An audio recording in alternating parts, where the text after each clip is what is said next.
And so we had so much shakeup today. Colorado loses to Kansas. BYU loses to Arizona State. Was a 4-way tie at the top of the Big 12. I like the way that this conference shakes out. So now that Arizona State, although they have 2 losses, they have the tiebreaker over BYU. So that would catapult Arizona State to the top of the Big 12. But right now, if the season ended today, we would have an Arizona State BYU rematch in the conference title game. Look, edging out Colorado, who lost today. It gets so confusing, the Big Ten putting out sort of the scenarios as it stands. And like you said, Arizona State, they have a couple of paths. If all 4 teams lose, if everybody loses next week, the championship game would be Arizona State and BYU. They win. They also win every tie-breaking scenario in a 3-way tie for first. So they need to. They seem to be the most set. It gets more and more confusing after that because BYU and Colorado are trying to figure out how this all works out. Like, this is sort of a dream and nightmare scenario all at once. If the goal is to get the best team into the college football playoff, there's our first question. Who's actually the best team in the Big 12 right now? Because it's not BYU the way they're playing right now. Kansas becomes the first unranked team in college football history to win 3 straight games against ranked opponents. Kansas has absolutely caused all of this. Kudos to Kansas for going in and getting that done. But now it feels like BYU is sort of free-falling at this point. It feels like Colorado, by way of losing to Kansas, had every opportunity in front of them, and then they got run all over in just one of the most grotesque defensive efforts we've seen all year. I mean, Kansas just went in and just absolutely demoralized them throughout the entire course of that game. Like, that was 330 rushing yards. How do you allow that? This Colorado run defense that we thought was looking so much better over the past couple of weeks than it had in the beginning of the season. And the committee cares so much about, like, how's the line of scrimmage look? Well, Colorado just got their butts whooped on the line of scrimmage. Like, I mean, let's not get it twisted. Colorado's gone up in the rankings every week. The committee has given them respect every week. And they deserve that respect. Yeah. But they fell apart today. Defensively, they fell apart. I heard one analyst say, look, they've been irresponsible with their fundamentals. They've been irresponsible emotionally, and they haven't played well enough. And you saw a little of all of that in this game. Like, Kansas got under their skin. Stupid penalties hit Colorado in ways that we haven't seen for much of this season. They made stupid mistakes that they don't usually make. Like, this was a careless Colorado football team. And I don't really understand that, considering the fact that Kansas has played well the last few weeks. So now, all of a sudden, I'm looking around thinking, is Arizona State actually the best of these 3 teams? Maybe? I almost want to say that despite all of that, despite Colorado putting up 330 rushing yards, despite Devin Neal having over 200 of those, I still think Colorado's the best football team in the Big 12. Like, that, maybe that's totally unfair of me. And we saw a bad version of Colorado today, a version of Colorado that frankly makes me incredibly disappointed in this Colorado football team. And I was like, look what you have done. Look what you overcame from losing 6 straight games to end last season to now being in a legitimate position to make the college football playoff. And you're going to go out, you're going to lay an egg like that and kind of act like boohoo crybabies in the process. Like, that made me disappointed in this team and everything that they had ahead of them.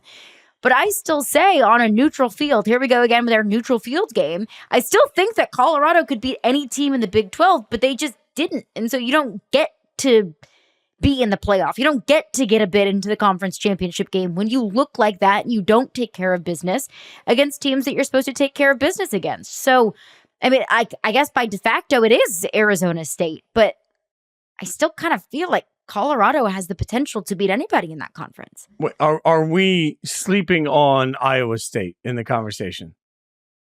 That's the only other, because right now we have a 4-way tie in the conference, right? And according to the Twitter machine, letting us know this, as Heather Dinich tweeted out earlier, just in case there's any confusion, Big 12 has confirmed that a 4-way tie at 7-2 between Arizona State, BYU, Colorado, and Iowa State would result in Arizona State versus Iowa State in Arlington.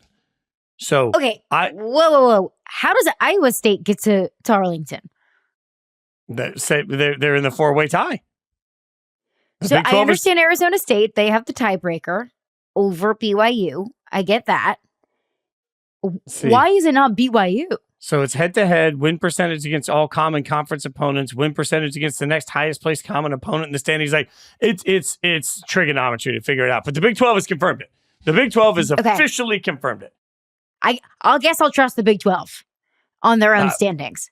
Well, got to trust them more than we trust any of their football teams. So now all of a sudden we're looking at, like, think about this. As we've workshopped this live during the podcast, I will say this. It's wild to think that we presumed that Colorado versus BYU was basically as close to a done deal as you could get, minus a little bit of chaos. And now we sit here 10 hours later in the day with a very real scenario that if the season ended today would be Arizona State versus Iowa State. Like, who saw that coming? And now you're BYU and you're BYU and you're Colorado, two teams like Colorado. We spent the whole morning hearing, well, they control their own destiny all the way to the college football playoff. Now they control absolutely nothing. Well, they did control their own destiny. Right. But then they messed around and lost. And when you mess around and lose, you don't get to control your destiny anymore. But also, Iowa State still has to play Kansas State next week. That's not a gimme. That's not an easy one to win. Okay, so it would be Arizona State, Iowa State. Okay. Shout out to Kenny Dillingham, by the way. Shout out to Kenny Dillingham. I think that Arizona State was projected to finish in the bottom 3 or bottom 4 of the Big 12. The way that I love Herm Edwards. I think he's a great guy. But the way that Herm Edwards left that program, it felt very just lifeless. Mm-hmm. And Kenny Dillingham has been like a breath of fresh air, literally like a defibrillator into that program that's just like awoken everyone in that fan base and has gotten everyone in the Valley to buy into it. And a Kenny Dillingham coach team with Cam Scadaboo on it, it has been so much fun to watch. So kudos to Kenny Dillingham. He gets a gold star from me today. I love the idea. And look, if we're in this much chaos, this will be yet another one of those interesting things that we spent all last week talking about. But think about it. Right now, we have all of these ties right on top of this conference, right? And so what gets really interesting when you're trying to figure that out is what happens to the teams that don't make the conference championship game. It is, again, time to at least bring that up, because if you're talking about the Big 12 right now, you've got several teams here. You've got Arizona State, BYU and Iowa State are all 2-loss football teams. Well, I guess my question is, if there's absolute chaos everywhere, BYU doesn't make the conference championship game, but they sit at 10-2 when this thing's all said and done. Do we know that they're going to fall so far in this process that they won't still find themselves in the top 12? I don't know. Like, now, then it becomes a 1-loss Indiana versus a 2-loss BYU. Like, that's a wild proposition.